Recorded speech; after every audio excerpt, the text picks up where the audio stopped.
ರಾಜ್ಯದ ಎಲ್ಲ ರೈತರಿಗೊಂದು ಭರ್ಜರಿ ಗುಡ್ ನ್ಯೂಸ್. ರಾಜ್ಯ ಸರ್ಕಾರದಿಂದ ಆಲ್ರೆಡಿ ನಿಮಗೆ ಬರ ಪರಿಹಾರ ಹಣವಾಗಿ ಮೊದಲನೇ ಕಂತು ಜನವರಿ ತಿಂಗಳಲ್ಲಿ ನಿಮಗೆ ಜಮೆ ಆಗಿತ್ತು. ಈಗ ಎರಡನೇ ಕಂತಿನ ಹಣ ಸಹ ಜಮೆ ಆಗ್ತಾ ಬರ್ತದೆ. ಅದಲ್ಲದೆ ಇವಾಗ ಬಂದಿರೋ ಮಾಹಿತಿ ಪ್ರಕಾರ, ರಾಜ್ಯ ಸರ್ಕಾರದ ಮಾಹಿತಿ ಪ್ರಕಾರ ಮೂರನೇ ಕಂತಿನ 3,000 ಹಣ ಸಹ ಬಿಡುಗಡೆ ಮಾಡಿದ್ದಾರೆ ಸ್ನೇಹಿತರೆ. ಹಾಗಿದ್ರೆ ಈ ಒಂದು ಮೂರನೇ ಕಂತಿನ 3,000 ರೂಪಾಯಿ ಹಣ ಯಾವ ರೈತರಿಗೆ ಜಮೆ ಆಗಲಿದೆ ಅನ್ನೋದನ್ನ ಈ ಒಂದು ವಿಡಿಯೋದಲ್ಲಿ ತಿಳಿಸ್ಕೊಡ್ತಿದ್ದೀನಿ. ಹಾಗಿದ್ರೆ ಬನ್ನಿ ಸ್ನೇಹಿತರೆ, ವಿಡಿಯೋವನ್ನು ಶುರು ಮಾಡೋಣ. ಶುರು ಮಾಡೋ ಮುಂಚೆ ನಮ್ಮ ಯೂಟ್ಯೂಬ್ ಚಾನಲ್ಗೆ ಇದುವರೆಗೂ ನೀವು ಸಬ್ಸ್ಕ್ರೈಬ್ ಆಗಿಲ್ಲ ಅಂದರೆ ಕೆಳಗಿರೋ ಸಬ್ಸ್ಕ್ರೈಬ್ ಬಟನ್ ಮೇಲೆ ಕ್ಲಿಕ್ ಮಾಡಿ. ಹಾಗೆ ರೈಟ್ ಸೈಡಲ್ಲಿ ಕಾಣಿಸ್ತಿರೋ ಬೆಲ್ ಐಕಾನ್ ಮೇಲೆ ಕ್ಲಿಕ್ ಮಾಡಿ. ನಾನು ನಿಮ್ಮ ರಾಕೇಶ್, ವೆಲ್ಕಮ್ ಟು ಕನ್ನಡ ಪ್ರೋಟೆಕ್.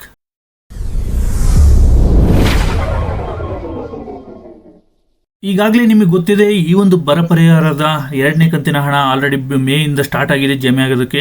ತುಂಬ ಜನಕ್ಕೆ ಈ ಒಂದು ಹಣ ಆಲ್ರೆಡಿ ಜಮೆ ಆಗಿದೆ, ಕೆಲವರಿಗೆ ಮಾತ್ರ ಈ ಒಂದು ಹಣ ಜಮೆ ಆಗಿಲ್ಲ. ಆ ಜಮೆ ಆಗದೆ ಇರೋ ಕಾರಣ, ಸ್ಟೇಟಸ್ ಹೇಗೆ ಚೆಕ್ ಮಾಡೋದನ್ನು ಸಹ ನಾನು ವಿಡಿಯೋದಲ್ಲಿ ತಿಳಿಸ್ಕೊಡ್ತೀನಿ.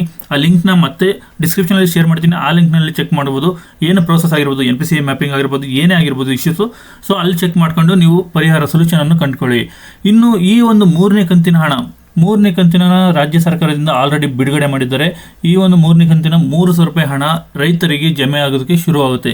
ಹಾಗಿದ್ರೆ ಆ ರೈತರು ಯಾರು ಅನ್ನೋದು ನೋಡೋದಾದರೆ, ಇಲ್ಲಿ ತಿಳಿಸ್ಕೊಟ್ಟಿರೋ ಮಾಹಿತಿ ಪ್ರಕಾರ ಸಣ್ಣ ಮತ್ತು ಒಣ ಬೇಸಾಯ ಮಾಡುವಂತಹ ರೈತರಿಗೆ ಈ ಒಂದು ಹಣವನ್ನು ಬಿಡುಗಡೆ ಮಾಡಲಾಗಿದೆ ಅಂತ ತಿಳಿಸ್ಕೊಡ್ತಿದ್ದಾರೆ. ಹಾಗಿದ್ರೆ ಸಣ್ಣ ಮತ್ತು ಒಣ ಬೇಸಾಯ ಅಂದರೆ ಯಾವ ಥರ ಅನ್ನೋದು ನೋಡೋದಾದರೆ, ಇಲ್ಲಿ ರೈತರು ಯಾರು ಜಮೀನನ್ನು 4 ಎಕರೆ 30 ಗುಂಟೆ ಒಳಗಿರುತ್ತೋ ಅಂಥ ರೈತರಿಗೆ ಈ ಒಂದು ಬರ ಪರಿಹಾರದ ಮೂರನೇ ಕಂತನ್ನು ಬಿಡುಗಡೆ ಮಾಡಿದ್ದಾರೆ. ಅಂದರೆ ನೀವು 4 ಎಕರೆ 30 ಗುಂಟೆ ಒಳಗೆ ಏನಾದರೂ ನಿಮ್ಮ ಜಮೀನಿದ್ದು ನೀವು ಫ್ರೂಟ್ ಐಡಿಯಲ್ಲಿ ಲಿಂಕ್ಡ್ ಆಗಿದ್ದರೆ ನಿಮಗೆ ಈ ಒಂದು ಮೂರನೇ ಕಂತಿನ 3,000 ರೂಪಾಯಿ ಹಣ ಜಮೆ ಆಗುತ್ತೆ ಸ್ನೇಹಿತರೆ.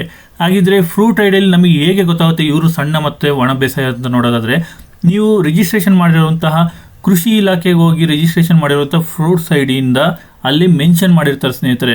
ಇವರ ಜಮೀನು ಇಷ್ಟಿದೆ, ಇವರು ಈ ಒಣ ಬೇಸಾಯ ಮಾಡ್ತಾರೆ, ಇವರು ನೀರಾವರಿ ಇಲ್ಲದೇ ಒಣ ಬೇಸಾಯ ಮಾಡ್ತಿದ್ದಾರೆ ಅನ್ನೋದು ಅಲ್ಲಿ ಮೆನ್ಷನ್ ಮಾಡಿರ್ತಾರೆ. ಅದರ ಮುಖಾಂತರವಾಗಿ ನಿಮಗೆ ಈ ಒಂದು ಬರ ಪರಿಹಾರದ ಮೂರನೇ ಕಂತಿನ 3,000 ರೂಪಾಯಿ ಹಣ ಜಮೆ ಮಾಡಲಾಗುತ್ತೆ ಅಂತ ತಿಳಿಸ್ಕೊಡ್ತಿದ್ದಾರೆ. ಅಕಸ್ಮಾತ್ ನಿಮ್ಮದು ಫ್ರೂಟ್ ಐಡಿ ನಿಮಗೆ ಗೊತ್ತಿಲ್ಲ ಅಂದರೆ ನಾನು ಒಂದು ಲಿಂಕನ್ನು ಡಿಸ್ಕ್ರಿಪ್ಷನಲ್ಲಿ ನೀಡ್ತಿದ್ದೀನಿ. ಅಲ್ಲಿ ನೀವು ಚೆಕ್ ಮಾಡ್ಕೊಳ್ಳೋದು ಫ್ರೂಟ್ ಐಡಿ ಯಾವುದು, ಅದರ ಸ್ಟೇಟಸ್ ಏನೋದನ್ನು ಚೆಕ್ ಮಾಡ್ಕೋಬೋದು ಸ್ನೇಹಿತರೆ. ಇನ್ನು ನಿಮ್ಮ ಹತ್ರ ಇನ್ನೂ ಫ್ರೂಟ್ ಐಡಿನೇ ಇಲ್ಲ, ನಾವು ಮಾಡಿಸ್ಬೇಕು, ರಿಜಿಸ್ಟ್ರೇಷನ್ ಮಾಡಿಸ್ಬೇಕು ಅಂದರೆ ನಿಮ್ಮ ಹತ್ತಿರದ ಕೃಷಿ ಇಲಾಖೆಗೆ ಹೋಗಿ ನಿಮ್ಮ ಡೀಟೇಲ್ಸ್, ನಿಮ್ಮ ಪ್ರಾಪರ್ಟಿ ಡೀಟೇಲ್ಸ್, ಜಮೀನು ಡೀಟೇಲ್ಸ್ ಕೊಟ್ಟು, ಹಾಗೆ ನಿಮ್ಮ ಆಧಾರ್ ಕಾರ್ಡ್, ಬ್ಯಾಂಕ್ ಪಾಸ್ಬುಕ್ ಎಲ್ಲ ಕೊಟ್ಟು ರಿಜಿಸ್ಟ್ರೇಷನ್ ಮಾಡಿಸ್ಕೊಳ್ಳಿ ಸ್ನೇಹಿತರೆ. ಸೊ ಈಗ ಈ ರೀತಿಯಾಗಿ ನೀವು ಫ್ರೂಟ್ ಐಡಿಯನ್ನು ಪಡ್ಕೋಬೋದು. ಈ ಫ್ರೂಟ್ ಐಡಿಯಲ್ಲಿ ನಿಮ್ಮ ಡೀಟೇಲ್ಸನ್ನು ಮೆನ್ಷನ್ ಮಾಡಿದ ನಂತರ ನಿಮಗೆ ಈ ಒಂದು ಬರ ಪರಿಹಾರದ ಹಣ ಜಮೆ ಆಗುತ್ತೆ. ಇನ್ನು ಈ ಒಂದು ಮೂರನೇ ಕಂತಿನ 3,000 ರೂಪಾಯಿ ಹಣ ಯಾವ ರೈತರಿಗೆ ಜಮೆ ಆಗುತ್ತೆ, ಎಷ್ಟು ಜನಕ್ಕೆ ಜಮೆ ಆಗುತ್ತೆ ಅನ್ನೋದು ನೋಡೋದಾದರೆ, ನಮ್ಮ ರಾಜ್ಯದಲ್ಲಿ 16 ಲಕ್ಷ ಕುಟುಂಬಗಳಿದ್ದಾವೆ, ಒಣ ಬೇಸಾಯ ಮತ್ತು ಸಣ್ಣ ರೈತರಿದ್ದಾರೆ. ಸೊ ಅವರ ಕುಟುಂಬದ ರೈತರಿಗೆ ಈ ಒಂದು ಮೂರನೇ ಕಂತಿನ ಬರ ಪರಿಹಾರದ ಮೂರನೇ ಕಂತಿನ ಹಣ ಜಮೆ ಆಗುತ್ತೆ. ಆ 16 ಲಕ್ಷ ಕುಟುಂಬದಲ್ಲಿ ನೀವು ಸಹ ರೈತರಾಗಿದ್ದರೆ, ಸಣ್ಣ ಮತ್ತು ಒಣ ಬೇಸಾಯ ಮಾಡ್ತಾ ಇದ್ದರೆ, ನಿಮಗೂ ಸಹ ಈ ಒಂದು 3,000 ರೂಪಾಯಿ ಹಣ ಜಮೆ ಆಗುತ್ತೆ ಸ್ನೇಹಿತರೆ. ಈ ಒಂದು ವಿಡಿಯೋದಲ್ಲಿ ತಿಳಿಸ್ಕೊಟ್ಟಿರುವ ಮಾಹಿತಿ ನಿಮಗೆ ಇಷ್ಟ ಆದಲ್ಲಿ ಆದಷ್ಟು ಜನಕ್ಕೆ ಶೇರ್ ಮಾಡಿ. ಹಾಗೆ ಈ ವಿಡಿಯೋಗೆ ಒಂದು ಲೈಕ್ ಕೊಡಿ. ಜೈ ಕರ್ನಾಟಕ ಮಾತೆ.